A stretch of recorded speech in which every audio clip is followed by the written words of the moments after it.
आप सुन रहे थे काल चक्र समय का चक्रव्यूह। अब तक आपने सुना कि कैसे विराट और नियति मिलकर रिया की सच्चाई विधान के सामने लेकर आते हैं। सच जानकर विधान अंदर से पूरी तरह से टूट चुका था। अब विधान आगे क्या फैसला लेने वाला था, इसका अंदाजा किसी को नहीं था। आइए देखते हैं विधान क्या करने वाला है। विराट और नियति अभी भी हैरानी से विधान को देखे जा रहे थे। विधान अपने हाथों को अपनी ठुड्डी पर रखे हुए था और खुद में ही खोया था। विधान, नियति उसके कंधे पर हाथ रखती हुई कहती है।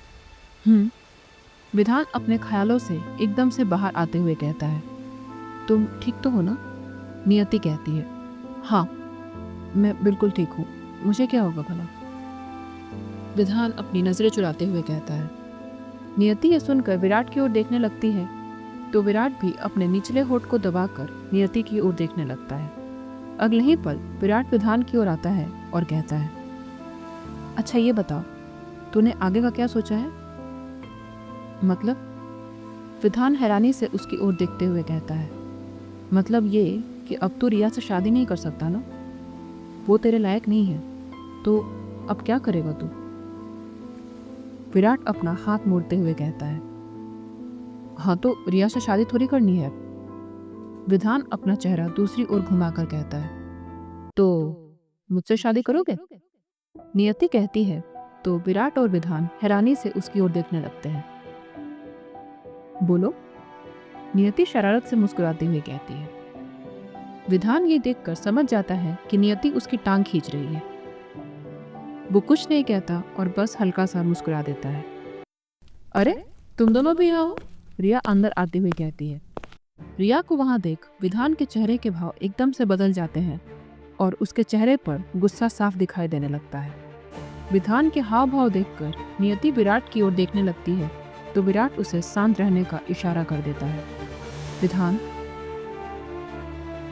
क्या बात है विधान, तुमने मुझे यहाँ से क्यों बुलाया बेबी?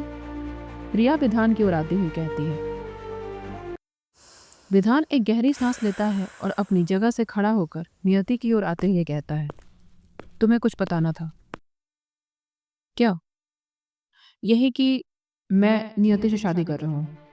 विधान बिना किसी भाव के कहता है। व्हाट? रिया हैरानी से कहती है।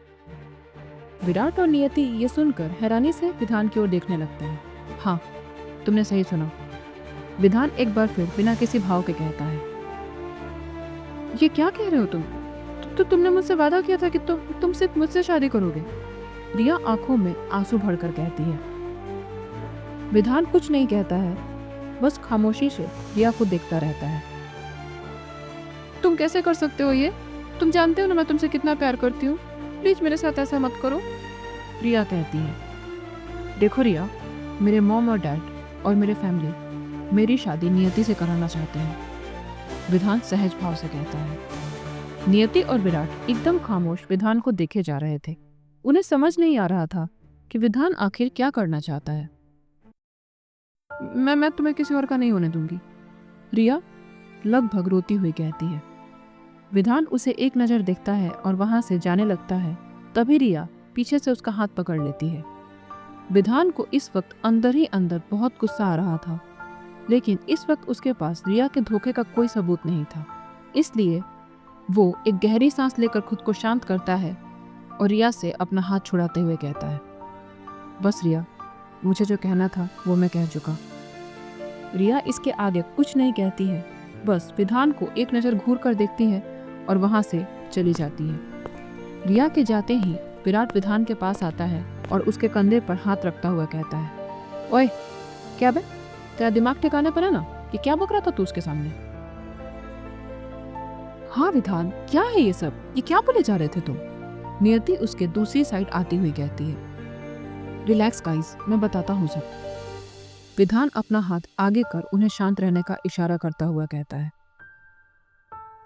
विधान की बात सुनकर नियति और विराट शांत हो जाते हैं तो विधान कहता है, देखो, मेरे पास रिया के धोखे का कोई सबूत नहीं है और मैं जानना चाहता हूँ कि आखिर करण मेरे साथ किस बात की दुश्मनी निकाल रहा है।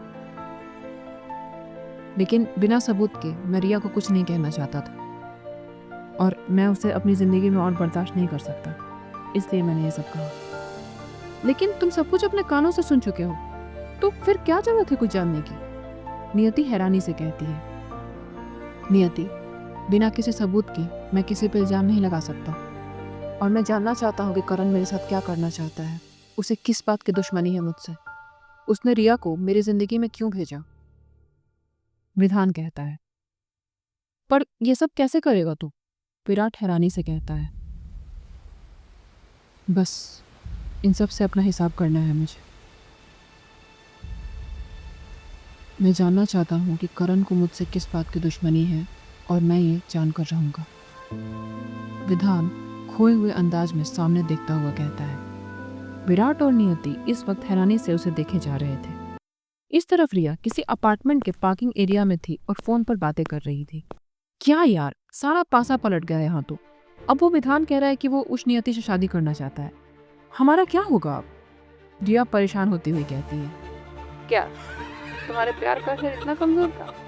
दूसरी ओर से करण हंसता हुआ कहता है। तुम्हें हंसी आ रही है? मैं तो हैरान रह गई इस विधान की बातें सुनकर। रिया चिढ़कर कहती है। ओए, तेरी शादी उसी से होगी, शाम को मिलता हूँ तुझसे। करण कहता है और फोन रख देता है। पता नहीं ये विधान क्या करना चाहता है, ऊपर से इस करण का अलग ड्रामा है। रिया खुद में ही बड़बड़ाती है। शाम हो गई थी और सूरज लालिमा लिए हुए था। नियति लोअर और टी शर्ट पहने सिंघानिया हाउस की बैल्कनी में बैठी कॉफी पी रही थी। आज वो ऑफिस से जल्दी आ गई थी, इसलिए शाम के इस खूबसूरत पहर को एंजॉय कर रही थी। क्या हो रहा है नियति? माधुरी बैल्कनी में आती हुई कहती है। अरे माँ, आप आइए ना, बैठिए। नियति अपने सामने पड़ी कुर्सी की ओर इशारा करती हुई कहती है। माधुरी आकर कुर्सी पर बैठ जाती है और खामोशी से नियति को देखने लगती है। नियति सामने की ओर देखती हुई कॉफी की एक घूंट भरती है और फिर माधुरी की ओर देखकर कहती है। क्या बात है माँ, आप मुझे ऐसे क्यों देख रही हैं? कितना सुकून है ना तेरे चेहरे पर आज। माधुरी प्यार से कहती है। हाँ माँ, आज पता नहीं कितने दिनों बाद दिन का ये पहर देख रही हूँ। ऑफिस और काम के भागदौड़ में सुकून के पल कम ही मिलते हैं मुझे। नियति मुस्कुराती हुई कहती है। कितनी बड़ी बड़ी बातें करती है मेरी छोटी सी नियति, न जाने कब इतनी बड़ी हो गई। माधुरी प्यार से कहती है तो नियति हल्का सा मुस्कुरा देती है। माधुरी कुछ पल नियति के चेहरे को यूं ही देखते रहती है और देखते ही देखते उनकी आंखों में नमी उतर आती है। यह देखकर नियति उनकी ओर आती है और उनके सामने घुटनों पर बैठती हुई कहती है। क्या हुआ माँ? अब तो तुम मुझे छोड़कर चली जाएगी ना बेटा? माधुरी अपनी आंखों के किनारे साफ करती हुई कहती है। अरे माँ, मैं शादी करके इसी शहर में रहूंगी, और जब आपका दिल करे आप मुझे बुला लेना। और किसी की हिम्मत नहीं है कि सीबीआई नियति को आपसे मिलने से रोक दे। नियति प्यार से कहती है। नियति की ये बात सुनकर माधुरी मुस्कुरा देती है और फिर कहती है। शादी के बाद बहुत कुछ बदल जाता है बेटा। नया घर और नया परिवार तुझे मिलेगा। तुझे सब अच्छे से संभालना है बेटा। और हाँ, सबसे ज़्यादा ख्याल तुझे विधान और अपने रिश्ते का रखना होगा। बस एक दूसरे को समझना और एक दूसरे का साथ निभाना तुम दोनों।